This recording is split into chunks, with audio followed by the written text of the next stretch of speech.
20 cars, 7 criteria, a week of testing. This is Chasing Cars' best car of 2022.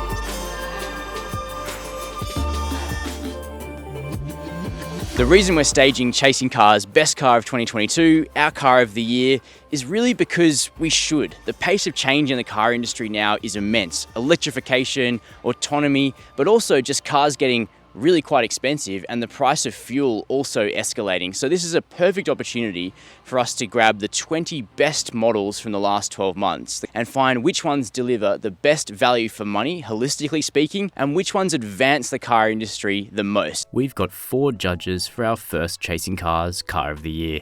Joining me, Tom Baker, editor, is deputy editor and industry expert Nathan Ponchard, road tester John Law, and guest judge Melissa Ong, our car culture queen. To be eligible for consideration, the vehicle had to be launched into the Australian market after the 1st of April 2021 and be here by the 1st of April 2022. These rules explain why there might be cars that you like and we like that you don't see here, because they launched in Australia before our strict cut-off date. These include the current bestsellers, the Toyota RAV4 in combustion and hybrid cars, and the Tesla Model 3 in electric cars, just in case you're wondering. So, with the rules out of the way, let's run through our 7 criteria. To be the best car of 2022, a car needs to ace all 7. This year, we're awarding our car of the year for 2022, as well as an electric car of the year. In the future, we think these awards will fuse into just one car of the year, but this year, it was a split award. Watch on to find out why. Our first criteria is fitness for purpose. Fitness for purpose is all about the extent to which the vehicle achieves the mission for which it was engineered. Intelligent packaging. With reference to the vehicle's intent, how well does it carry passengers and cargo? Are there any smart solutions that push the game forward in terms of carrying things and people? The next criteria is integration of technology. The way technology is integrated into a vehicle, whether it's intuitive and to a high standard, and whether it enhances the overall vehicle experience. The next criteria is able assistance of the driver.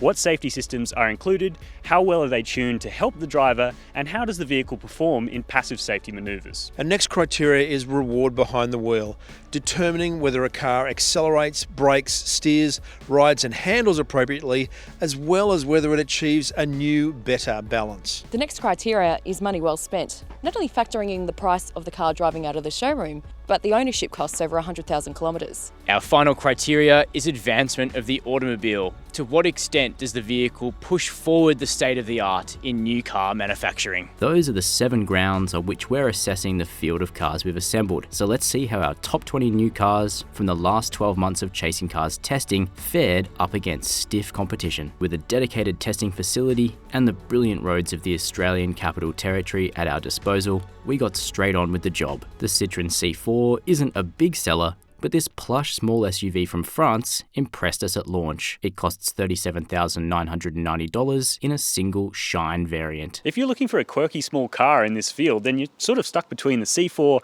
and the Civic, but I happen to think that the C4 carries it off really well. There are some definite spec quirks inside the cabin, but it all comes together in quite a holistic and interesting package. The whole point of being for the new generation C4 was to blend comfort with design flair.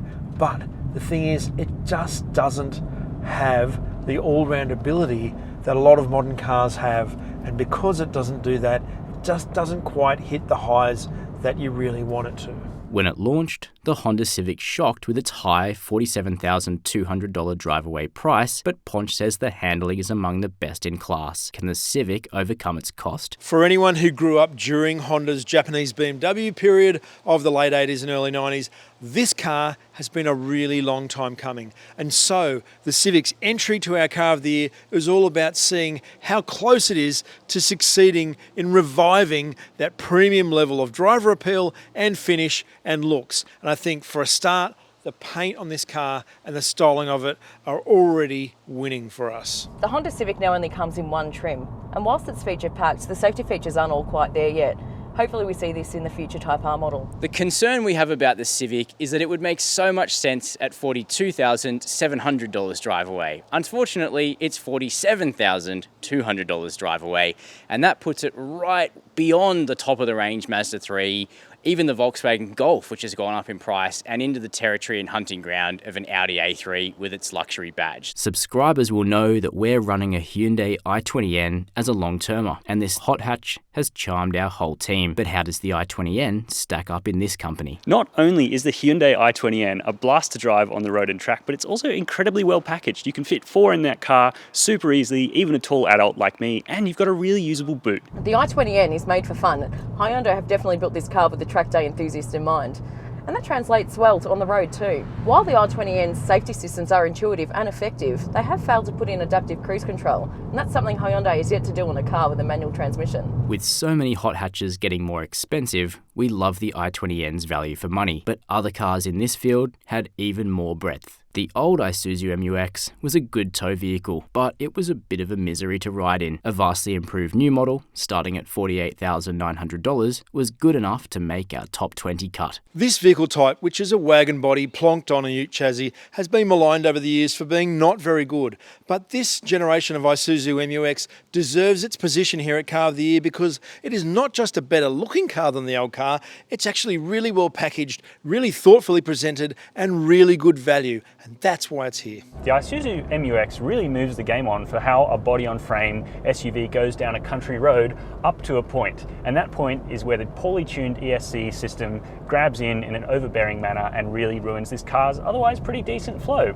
I should add as well that this 3-litre 4JJ engine seems to have come an awfully long way since the previous generation in terms of smoothness and mid-range grunt. Available in rear-wheel drive and all-wheel drive, the Kia EV6 impressed with its compliant ride on launch. Starting at $67,990, how does this EV perform in strong company? The Kia EV6 is a groundbreaking vehicle for the brand. It is a ground-up EV as well, available in rear-wheel drive single motor or all-wheel drive dual motor that has so much thrust. But it's actually the dynamics of the rear drive model that we prefer because it really does feel quite pure and the chassis is really supple in this vehicle.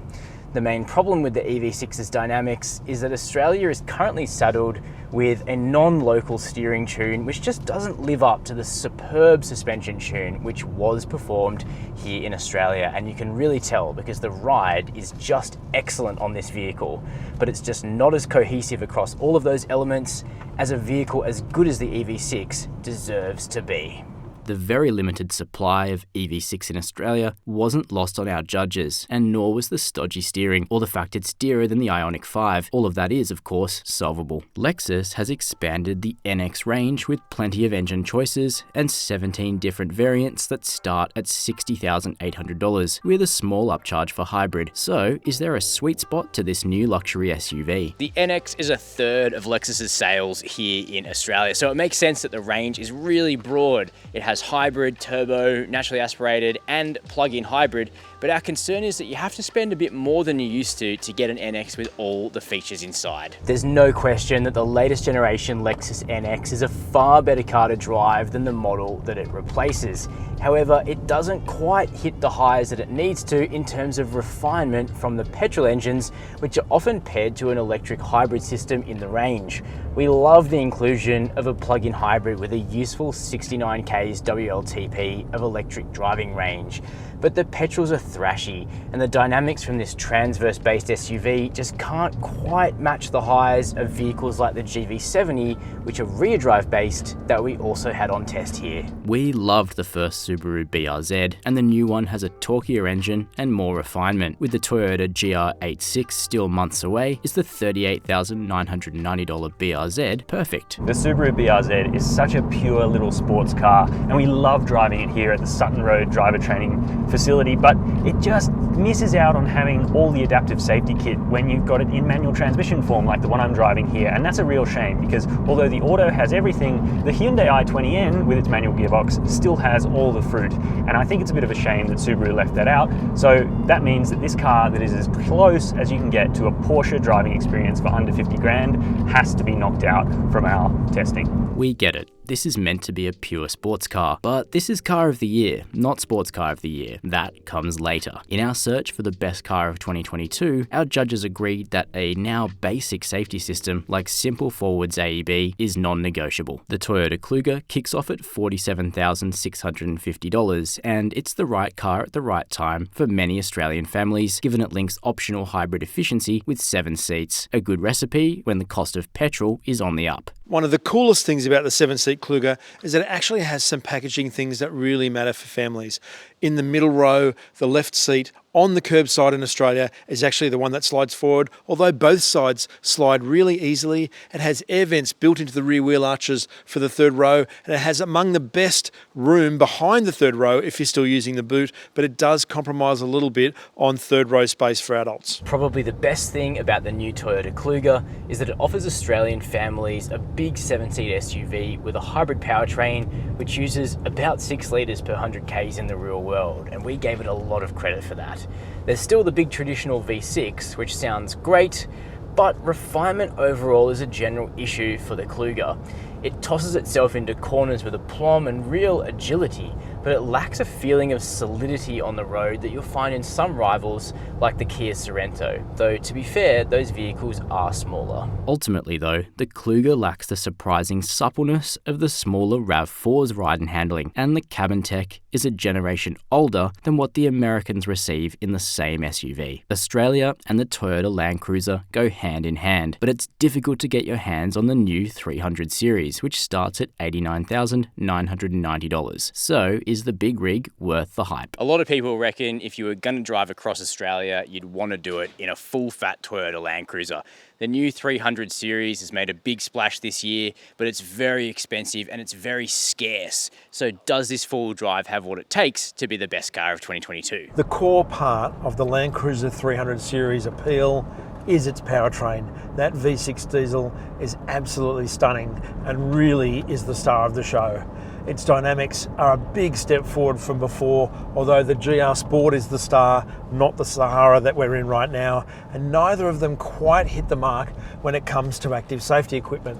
Not because they don't have the features, but because they don't have the subtlety that a car as accomplished as this deserves. The new Volkswagen Golf starts at $34,690 and borrows much of the previous version's platform and engines, but with a reinvigorated interior concept. How does the modern people's car stack up? Now, we've had a bit of a crack at the Volkswagen Golf Mark 8 before, having not really pushed the game along far enough from the Mark 7.5. But the fact of the matter is that the 7.5 was actually such a great car that it gives a really excellent base for the Mark 8 to build off. The Volkswagen Golf is still a lovely car to drive out here on a country road. It's just that interacting with the touchscreen and the HVAC controls on this vehicle is so unintuitive, and other vehicles based on this platform do it much better. At least that 1.4 litre turbo 4-cylinder engine is still a sweet thing to use. It's worth noting that at the time we filmed this video, the Golf R hadn't yet launched in Australia. The main flaw though with the Golf is that both Skoda and Audi have been studying it closely, and both the new Octavia and new A3 integrate the same platform but with more slickness. The Golf is still a very good car, but its cousins have overtaken it. Remember, all 20 of the cars in our field are here because they were good enough to make the cut into our competitive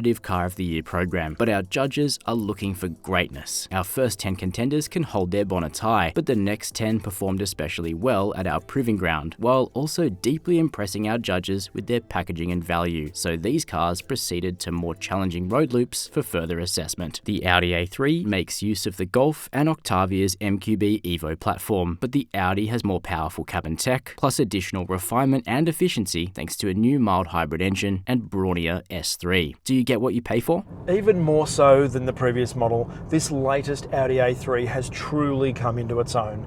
Not only does this base car here have the most efficient petrol engine in Australia, it also has comfort and refinement that demolish its main premium rivals. And the S3 takes a huge chunk of the RS3 and distills that into this really terrific sporting sedan or hatch. This is a proper premium small car. Ultimately, the A3 is a solid update from the last car, even if the interior quality doesn't quite hit the same highs as the storied previous generation did. Arguably BMW's most traditional and handsome car, the new 2 Series Coupe is available with rear-wheel drive or all-wheel drive, but no more manual. The auto-only 220i starts at $61,900. Is this still pure driving pleasure? BMW 2 Series takes a very interesting look on the outside, however it's quite conservative on the inside.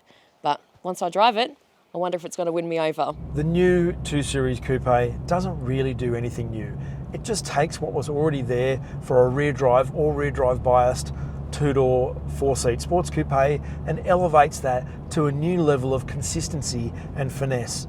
But this car also has personality, not only in the way it looks, but also in the way it drives. Like the new A3 and S3, the 2 Series wooed our judges with its all-round solid performance, even if it doesn't advance the automobile by that much over the similarly impressive previous generation. The Genesis GV70 starts at $66,400 and sits in one of Australia's hottest segments, the luxury midsize SUV. Petrol and diesel power are available, but is the whole package good enough? So you may feel like you're taking a chance on a Genesis. It's a new brand in the luxury sphere, but as soon as you step inside the GV70 and feel the plushness in that special cabin, it just has this fitness for purpose as a luxury vehicle that's really endearing. Compared to its segment rivals, the Genesis GV70 packs big power for a lot less money, and that's certainly earned credit with us. This 2.5 litre rear-wheel drive model makes 224 kilowatts of power, and the 3.5 twin turbo makes a stout 279 kilowatts, and you really feel that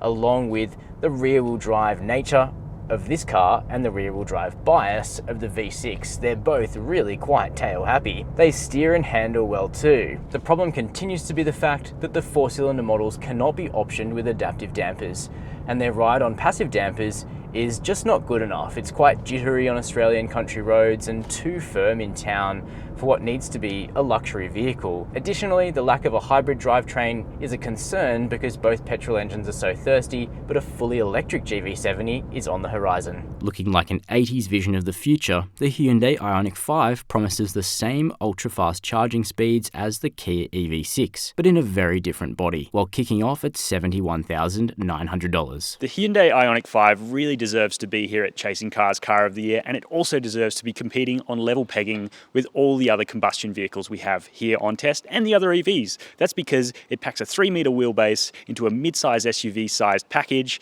and there are so many great features. This launch edition is pretty decent value when you look at what you get, and it just looks so cool. We love it here at Chasing Cars. In the Ioniq 5, you've got the Relaxion seats. Here you can chill out while your car is charging. Unfortunately though, you don't have the Netflix on the screen, so you can check out the cool features that the car has instead. Directly competing with the Kia EV6, however, the ride quality isn't as refined. That said, the futuristic design of both the interior and exterior of the Ioniq 5 is definitely a sure winner for us. We preferred the Ioniq 5's packaging and shape to the EV6, a subjective distinction, and it has better steering too. That said, the EV6 and Ioniq 5 cousins were each vexed. The Kia has the better dampers, and the Hyundai has the better steering, but both are destined to get the thing that they are missing in 2023, so it'll be time for a rematch soon. Long regarded as the best car in the world, the $244,700 Mercedes-Benz S-Class has become more niche in the era of luxury SUVs. So, is this still the industry benchmark? The S-Class is such a statement vehicle for Mercedes-Benz.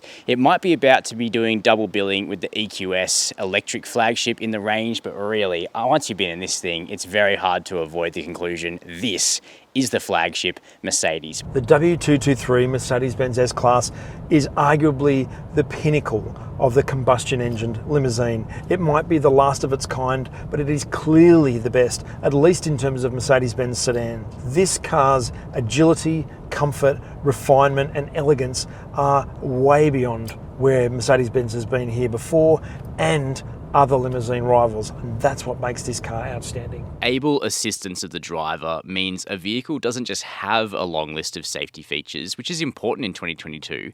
It also means that they're tuned smoothly. We test plenty of cars that have a laundry list of technologies, but they cut in and out, they're not smooth, and you're likely to turn them off. This Mercedes-Benz S-Class is very costly, of course, but its integrated driver assistance features are tuned so perfectly that you leave them on, they're subtle, and they only come in when they're actually needed. Our judges loved the S-Class, which was remarkably agile, truly supple, and incredibly luxurious, with the dignity of the three-pointed star on the bonnet. But the fact that much of its refinement has made its way into the new C-Class meant this was as far as the S-Class would travel this year. By this point, our 20-strong field was getting to the pointy end, the best of the best. It was time to embark on extremely challenging suburban loops, taking in the kind of damaged pavement that is a feature of most Australian cities and country roads. Is the suspension tune and build quality up to everyday punishment? Our final 5 contenders went under the microscope in every way. Our judges loved the fact that you can have the BMW 4 Series Grand Coupe in rear-wheel drive or all-wheel drive with your pick of 3 strong petrol engines starting at $76,900 or single or dual motor electric power from $99,900, all in one design. Pick the EV and you fly well under the radar, something many buyers will enjoy. Philosophy aside though, how did the 4 Series and i4 Grand Coupe range perform? The BMW 4 Series Grand Coupe is here in 2 very different guises. The 430i shows off classic BMW driving experience, front-engined, rear drive, and a very natural car out here on the open road. But this thing, the i4 M50, is almost a little bit much. All 4 wheels are driven with 2 electric motors, and it is really fast. The only real problems are this car's fairly short range, so 416 kilometers out of its 80 kilowatt hour circa battery pack means that it isn't as capable every day as some of the other EVs, but still, the ride, the handling, it's all super impressive, and it deals with its considerable mass very well indeed. Starting at $59,900, the Polestar 2 really brings the fight to the Tesla Model 3 on price. Given the generally expensive positioning of EVs in Australia to this point, pricing is clearly an important factor. But this Swedish-engineered, Chinese-built EV had plenty of other characteristics to woo our judges, including its handsome design, liftback packaging, and Volvo-like interior. But how do the dynamics translate to Australian road surfacing? You can get into a really well-equipped Polestar 2 base model for less than a Kia EV6, and the materials inside just feel like they're a cut above. Finally, another premium EV has arrived to take on Tesla directly on price, and it's the Polestar 2. We like the way it looks, we like the interior, but a bunch of key desirable features are buried in option packages. So, does value for money end up adding up? The Polestar 2 may be based on Volvo's CMA small car platform, but this is a very convincing EV. It feels like it was designed to be this way. It carries its weight really well, even in this standard car on its standard dampers without the $8,000 Öhlins suspension. But I reckon, as a first attempt at a fully electric vehicle, Polestar has really kicked goals with this. Everything from the Android software to the easy to interact with built-in creep and regen braking that is so natural just works. The Mercedes-Benz C-Class now starts at $78,900 with no discounts. The W206 C-Class is more expensive than the car it replaces, and many viewers have shared their frustration about new national fixed pricing at Mercedes. While we sympathise with this view, there's no avoiding that the W206 is a real return to form for this storied badge. So, what did the engineers do that was so right here? The new C-Class is a lot of car, but there's no ignoring the fact that it's also a more expensive car than the vehicle it replaces. In fact, this C300 sitting next to me is over $100,000 before on-road costs. That's plenty of coin for a 3 Series or A4 rival, so is it really worth that much? The reason the new C-Class is so good to drive is because Mercedes-Benz have returned its priorities to the same one as it had for the W204 generation: comfort first. That's what this car is about. Leave the sportiness to the 3 Series, and it actually comes together really well on Australian country roads, where this car holds pace terrifically well because its body control is good, but it has enough compliance in the suspension to soak up the big bumps. And that's on passive dampers here in the C200. It's important that we focused on that because the C300 on test has adaptive dampers, but you can't order those at the moment because of a semiconductor shortage. Thankfully, the base suspension is more than good enough. It's great. The W206 C-Class has two missions. One is to distill the essence and the comfort of the S-Class range topper in the Mercedes-Benz range. The other is to lift the level of quality back to a standard that Mercedes-Benz used to be renowned for. And this car goes a long way to doing both of those things. Starting at $176,600, the Porsche Taycan Cross Turismo is the second most expensive car in this field, but the cluttered station wagon moves the EV game on when it comes to ride and handling. With standard dual-motor all-wheel drive, 270 kilowatt charging, and a breathtaking chassis, the Cross Turismo is more practical than the sedan version that beat it to market in Australia. The Taycan Cross Turismo is Porsche's flagship station wagon. It's the flagship wagon of the Volkswagen Group. It's here because the sedan blew us away with its ride and handling, and this vehicle is even more practical. You can divide your life into two separate phases: the time before you've driven a Taycan and the time after, because this vehicle simply redefines what electric cars are capable of on the road. The ride and handling of this vehicle is completely elevated above and beyond any electric car that has ever come before it.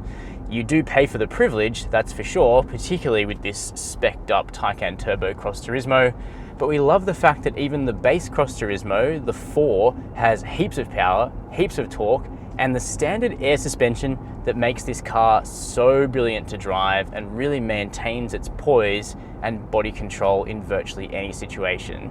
Like any car, the Taycan Cross Turismo has its limits, but they're very, very high. The latest Skoda Octavia really levels up the nameplate, no longer living in the shadow of the Volkswagen Golf. The Volkswagen universe seems to have been turned on its head, with the Octavia arriving stunningly match fit and sharp on test. Starting at $33,890, the Octavia demonstrated good driving dynamics across the range, lifted refinement compared to the previous version, strong practicality, and the availability of a properly quick RS variant. It's no secret that the Skoda Octavia shares DNA with the Volkswagen Golf. However, unlike the last generation that came out in 2013, this generation of Octavia has its own level of personality and design and luxury. It's absolutely crucial that when you're on the move, you can find key functions like climate very easily without having to navigate down menus. In the case of the Skoda Octavia, a climate bar persists on the screen, so even though it is touch-driven, it's quick and easy to use, really bright, really crisp, and processing power on this screen seems good. Behind the wheel, the Octavia ranges from being really pleasant to drive in a base model 110 TSI through to being really quite wild here in the RS when you're driving it hard, and it's that bandwidth which is really special in the reward behind the wheel category. All Octavias are good to drive and comfortable. Even the base grades on a torsion beam rear suspension are much more refined than the previous generation Octavia, and the fact that they can be paired with adaptive dampers really helps their case. Then there's the LE and RS models with their multi-link independent rear suspension, which elevates them even higher in terms of capability on an Australian country road.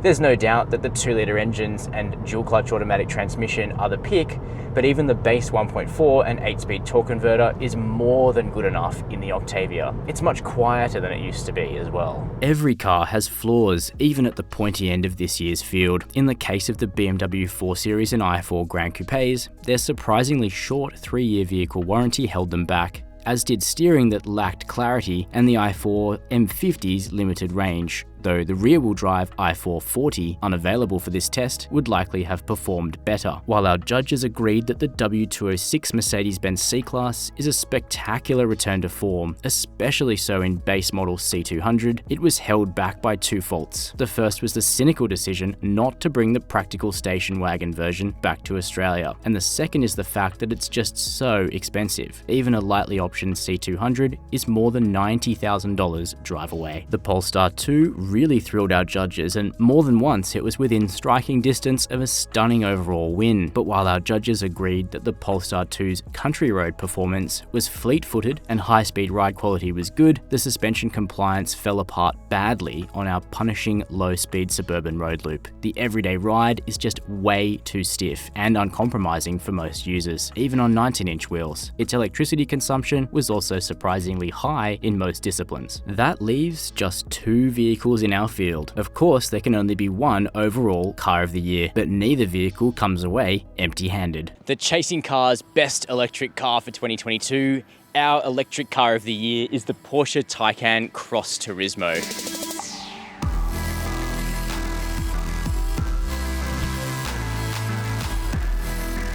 Sure, it's expensive. It is an indulgence, particularly as tested at over $300,000. But you can get into a Taycan 4 Cross Turismo for $176,000, and you keep the gems that make this vehicle what it is. The dual motor setup, the ultra fast charging, and the adaptive air suspension. Quite simply, the ride and handling of the Taycan Cross Turismo is head and shoulders above any other electric car on this test, and any EV that we've ever tested at Chasing Cars. The reason why the Porsche Taycan took out EV of the year for me was because it ran like it was on rails. Taking these corners through these swooping roads was absolutely fantastic. The Taycan's poise, precision and handling balance, combined with that crazy turn of speed, mean it's my EV of the year. The Porsche Taycan is an absolutely stunning piece of engineering. It distills all of the driver appeal of the greatest ever Porsches, but it's also the world's greatest ever EV. The Chasing Cars Best Car of 2022 and our first ever car of the year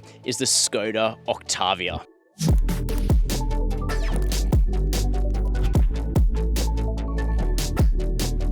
From the shape of the range that opens with an affordable yet sophisticated Ambition liftback, all the way through to a full-fat RS station wagon with every option at about $64,500 drive away, this vehicle represents true value for money. The sophistication and the refinement on offer at this price point is truly democratic. It's very hard to find a flaw with the new generation Skoda Octavia. Even when it comes to advancement of the automobile, where we pinged the Octavia for the lack of a hybrid model, this vehicle is a giant leap over the model that it replaces. It is so much more grown up, so much more sophisticated and mature. Yes, it has gone up a little bit in price, but you absolutely get the value out of that, and that is why we commend the Octavia as our first car of the year. The Octavia deserved to win as its service costs were quite affordable over time. You can also option in a pre-purchase service pack, which brings your warranty to 7 years. For me, the Octavia's appeal, it's all about breadth. From base model Ambition to flagship RS, and then the breadth of ability as well, from carrying dogs, kids, all your stuff, and then being able to go to Wakefield Park and smash out some laps. The Octavia's practicality and polish, mixed with its all-round appeal, also its style, its quality, and its egalitarian nature is what makes it the best car for 2022. So what's next for Chasing Cars? As well as our winners, we're establishing a new Chasing Cars accolade, the Gold Star Award. These are cars that excel very highly in at least one of the 7 criteria we use to evaluate cars. This year at Car of the Year, our winners of the new Gold Star Award were the BMW 2 Series, BMW 4 Series and i4, Mercedes-Benz C-Class, Hyundai i20N, and the Audi A3 and S3, which each demonstrated real accomplishment across one or more criteria. Congratulations. That was Chasing Cars Best Car of 2022. If you like this video, make sure to click like down below, share it with your friends and family, and leave us a comment with your opinion. If you totally disagree with the outcome, that's fine. Let us know and we can fight it out in the comments.